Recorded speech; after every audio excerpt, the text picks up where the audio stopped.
নমস্কাৰ, hello' everyone. সকলোকে স্বাগতম জনাইছো এনিয়াৰ আছামলৈ। আশা কৰোঁ সকলো ভালে আছে। মাজত মাথো 5টা দিন আমাৰ 29 তাৰিখৰ যি এডিআৰই কেট 3 জিগ্গি লেভেল আৰু ড্ৰাইভাৰ পষ্টৰ বাবে এক্সাম হ'বলৈ গৈ আছে। চ' সেই এক্সামৰ আগতে আজি কেইটামান কথা আমি আগবঢ়ালো যে যোৱাবাৰ এক্সামত আমি নিশ্চয় লক্ষ্য কৰিছো যে কিছুমান সৰু সৰু কথাৰ কাৰণে আমাৰ এক্সাম যি ভবা মতে ভাল হোৱা নাই। যে আমি ভাবি আছিলো যে আমাৰ পেপাৰখন বহুত সহজ আহিছিল, কিন্তু দেখাত যেহেতু সহজ লাগিছে, কিন্তু কিছুমান আমি যেতিয়া এনচাৰবোৰ মিলাই চাইছো তেতিয়া আমাৰ বস্তুবিলাক কাৰেক্ট হোৱা নাছিলে, আমি ভবা মতে হোৱা নাছিলে। চ' এইবোৰ আমাৰ কিছু মিষ্টেক যাৰ জৰিয়তে আমাৰ পৰীক্ষাত ভুল হ'ব পাৰে। চ' আজিৰ ভিডিঅ'টোত আমি আমাৰ কিছুমান ভুল যাৰ জৰিয়তে আমাৰ এক্সামবোৰ বেয়া হয়, সেই এক্সামবোৰ কেনেদৰে আমি ভাল কৰিব পাৰো, সেই ভুলবোৰনো কি মিষ্টেক, লগতে আমি এক্সামত কি পঢ়িব লাগিব, আগন্তুক পৰীক্ষাত কেনেকুৱা ধৰণৰ কুৱেশ্যন আহিব, সেই বিষয়ে আজি ভিডিঅ'টোত আমি আলোচনা কৰিম। যোৱা পৰীক্ষাটোত আমি লক্ষ্য কৰিছিলো যে পেপাৰবোৰ যেতিয়া এনালাইচিছ কৰিছো, বহুত ছাত্ৰ ছাত্ৰীয়ে কমেণ্টত জনাইছে যে ছাৰ পৰীক্ষা খুবেই ভাল হৈছে, কিন্তু যেতিয়া তেওঁলোকে OMR sheet যি কৰিছিলে এনচাৰ, তাৰ লগত যেতিয়া তেওঁলোকে এনচাৰ মিলাই চাইছে, কিছুমান বিচৰা মতে শুদ্ধ হোৱা নাই। চ' এইবিলাক একোটা হৈছে আমাৰ মিষ্টেক। চ' এই মিষ্টেকবিলাক আমি কেনেদৰে শুদ্ধ কৰিব পাৰো। আমাৰ প্ৰথম কথাটো হৈছে আমি প্ৰত্যেকটো চিটুৱেশ্যনৰ কাৰণে নিজকে আমি সজাই তুলিব লাগিব। পৰীক্ষাত প্ৰত্যেকটো চিটুৱেশ্যনত যাতে আমি চম্ভালিব পাৰো, সেই হিচাপে আমি নিজকে সদায় সেই হিচাপত গঢ়ি তুলিব লাগিব। এতিয়া আমি কি কৰিলেনো আমি পৰীক্ষা ভাল কৰিব পাৰিম, এই বিষয়ে এতিয়া আমি আৰম্ভ কৰিম ভিডিঅ'টো। আজিৰ ভিডিঅ'টোত যিকেইটা টপিক আমি আলোচনা কৰিম, সেই টপিক কেইটা খুব ডাঙৰ কথা নহয়, আপোনালোক সকলোৱে জনা কথা। চ' এইকেইটা টপিক আপোনালোকে ফ'ল' নকৰাৰ কাৰণে আপোনালোকৰ পৰীক্ষাত কিছুমান ভুলৰ সন্মুখীন হ'বলগীয়া হয়। চ' এইবোৰ ভুল যাতে আৰু নহয়, আমাৰ মাথো এটা 29 তাৰিখৰ পৰীক্ষাটোৱে আমাৰ হাতত আছে। চ' এইটোৰ ভুল কৰি যাতে আমি আমাৰ হাতৰ পৰা সেই 4-5 নম্বৰ হেৰুৱাব নিবিচাৰো। চ' সেইবাবে আমি এইকেইটা কাম ফ'ল' কৰিব লাগিব। যে প্ৰথম কথাটো কি, সেইদিনা এক্সামত যেতিয়া কুৱেশ্যন পেপাৰ দিছে, প্ৰত্যেকে ভাবিছে যে কুৱেশ্যন পেপাৰখন ইমান সহজ আহিলে, চ' আমি 150 ভিতৰত 150 মাৰ্কছে কৰি আহিলো, আৰু নিগেটিভ মাৰ্কছৰ কথা কোনেও লক্ষ্য নকৰিলে। চ' আগন্তুক পৰীক্ষা যি হ'বলগীয়া আছে, সকলোৱে নিশ্চয় ভাবিছে এইখন পৰীক্ষা পেপাৰো খুব সহজ আহিব। চ' কথাবিলাক এনেকুৱা নহয় যে এবাৰ পৰীক্ষাৰ কুৱেশ্যন পেপাৰ সহজ আহিল বুলি আনবাৰ কুৱেশ্যন পেপাৰ সহজ নাহিব পাৰে। এনেকুৱা কথা নহয় যে সহজ আহিবও পাৰে বা নাহিব পাৰে, কিন্তু আমি প্ৰত্যেকটো চিটুৱেশ্যনৰ কাৰণে আমি ৰেডি থাকিব লাগিব। আমাৰ কথাটো সেইটোৱে যে আমি প্ৰত্যেকটো চিটুৱেশ্যনত যাতে হেণ্ডেল কৰিব পাৰো, ঠিক তেনেদৰে আমি এক্সামৰ প্ৰিপাৰেশ্যন কৰিব লাগিব। এতিয়া এক্সামৰ প্ৰিপাৰেশ্যন আমি কেনেকে কৰিম? যোৱা পৰীক্ষাত আমি গম পাইছো যে যোৱা পৰীক্ষাত কেনেকুৱা ধৰণৰ কুৱেশ্যন আহিছে। আগৰ ভিডিঅ'বিলাকক আমি যিহেতু পেপাৰ এনালাইচিছ কৰিছিলো, আমাৰ NESM তৰফৰ পৰা আপোনালোকক বহুত কেইখন এনচাৰ কি আমি আগবঢ়াইছো, যাৰ খুব ভাল ৰেছপন্সিবল দিছে, আপোনালোকে ভাল লাগিছে। চ' এতিয়া আমি এই ভুলবিলাক আমি কেনেদৰে নকৰিম, যে আগন্তুক পৰীক্ষাত আমাৰ এনেকুৱা কিছুমান ভুল হয় পৰীক্ষাত এক্সামত, যে আমাৰ কুৱেশ্যনটোত লিখা থাকে what is a not capital of Sikkim, যে ছিকিমৰ কেপিটেল কোনখন নহয়।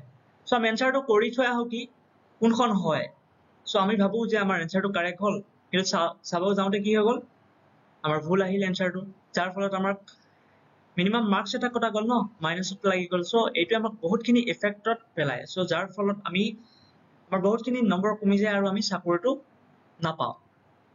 চ' আমি এনেকুৱা ভুল কেনেদৰে অঁতৰাম আমাৰ পৰা। চ' আমি প্ৰত্যেকটো কথাতে সাৱধান হ'ব লাগিব, চ' যাৰ জৰিয়তে আমি আগবাঢ়িব পাৰিম। চ' আজিৰ ভিডিঅ'টোত আমি এনেকুৱা কিছুমান টপিক আলোচনা কৰিম, আপোনালোকে যি টপিক কেইটা এতিয়াও যদি পঢ়া নাই, আগন্তুক পৰীক্ষাত অহাৰ খুবেই সম্ভাৱনা আছে। যোৱা পেপাৰসমূহ আমি এনালাইচিছ কৰি সেই টপিকসমূহ আমি ডিপ্ৰেছন কৰিছো। চ' আজি ফাৰ্ষ্ট টপিকটো আমি আলোচনা কৰিম ইংলিছৰ। যোৱাটো পৰীক্ষাত 35 মাৰ্কছ আছিলে ইংলিছত। চ' ইয়াৰে বেছি কমন টপিক এটা, যাৰ পৰা মেক্সিমাম 6ৰ পৰা 5টা কুৱেশ্যন আহিছে, সেইটো হৈছে এণ্টনিম চিননিম। আপোনালোকে এইবাৰ যি এক্সাম আছে, সেই এক্সামত এই টপিক কেইটা আমি যিকেইটা টপিক কৈ দিম সেইকেইটা আপোনালোকে নোট কৰি ল'ব, যাৰ জৰিয়তে আপোনালোকে এক্সাম নিশ্চয় ভাল কৰিব পাৰিব। এতিয়া ইংলিছত এণ্টনিম আৰু চিননিমৰ পৰা কুৱেশ্যন আহিছে 4ৰ পৰা 6টালৈ, আৰু স্পেলিং কাৰেকশ্যনৰ 4টা কুৱেশ্যন আহিছে। ইয়াৰ লগে লগে pronoun question আহিছে, verb question আহিছে দুটা, collective noun দুটা question আহিছে, apostrophe and hyphen আহিছে, grammar rule বিলাকৰ question আহিছে, আৰু লগতে superlative degree, adverb, comparative degree এইবোৰৰ ওপৰত question আহিছে।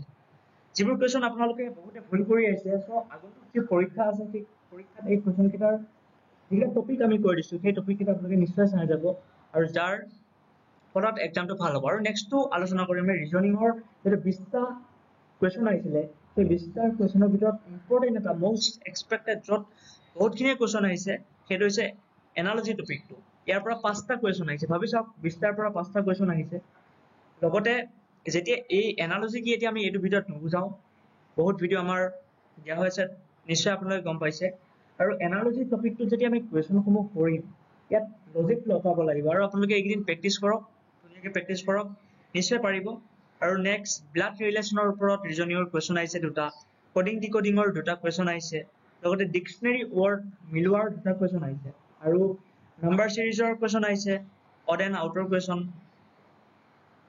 আৰু আদাৰ এক্সট্ৰা কুৱেশ্যন আহিছে, আৰু কেলেণ্ডাৰৰ কুৱেশ্যন আহিছে।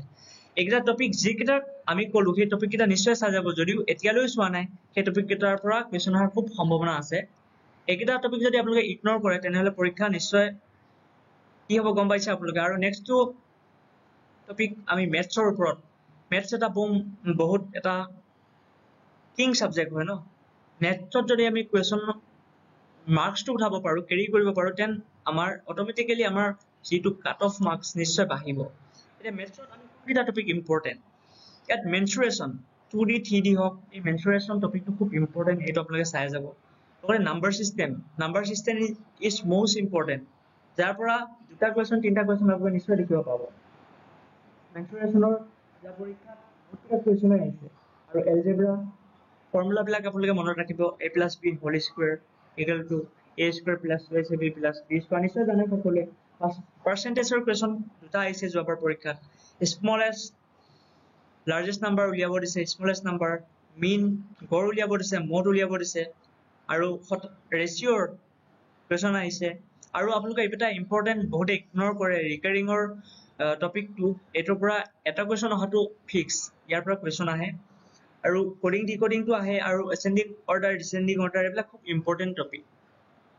আশা কৰিছো আপোনালোকে সকলোৱে এই টপিকখিনি সুন্দৰকৈ চাই যাব, আৰু আগন্তুক যি পৰীক্ষা আহি আছে সেই পৰীক্ষাত আপোনালোকৰ যি ভুল এক্সামত, আপোনালোকে সকলোৱেতো ভালদৰে প্ৰিপেৰেশ্যন কৰে এক্সামৰ বাবে, আমি নিশ্চয় জানো। চ' এক্সামত কিছুমান যি ভুল কৰে আপোনালোকে এক্সামত, যিহেতু গম পাইছে যে এবাৰ এক্সামত নিগেটিভ মাৰ্ক আছে, চ' কুৱেশ্যনবিলাক কৰোঁতে সদায় সাৱধানে কৰিব। সদায় ফাৰ্ষ্টতে আমাৰ দ্বিতীয়টো ভুল আছিলে যে আমি যিকেইটা কুৱেশ্যন জানো ফাৰ্ষ্ট, যিকেইটা কনফাৰ্ম আমি সেইকেইটা প্ৰথমতে কৰিব লাগে।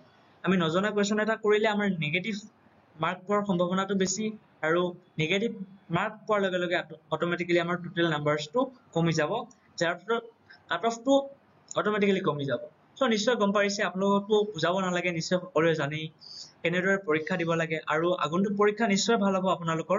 চ' আশা কৰোঁ এইখিনিলৈ ভিডিঅ'টো চাই সকলোৱে ভাল পাইছে, আৰু আপোনালোকক যদি এক্সামৰ নোটছ লাগে বা কিছু ছাবজেক্টৰ নোটছ লাগে, এনচাৰ কি লাগে আপোনালোকে কমেণ্টত জনাব, আৰু আমাৰ নিশ্চয় ভাল পাইছে আশা কৰোঁ। Thank U.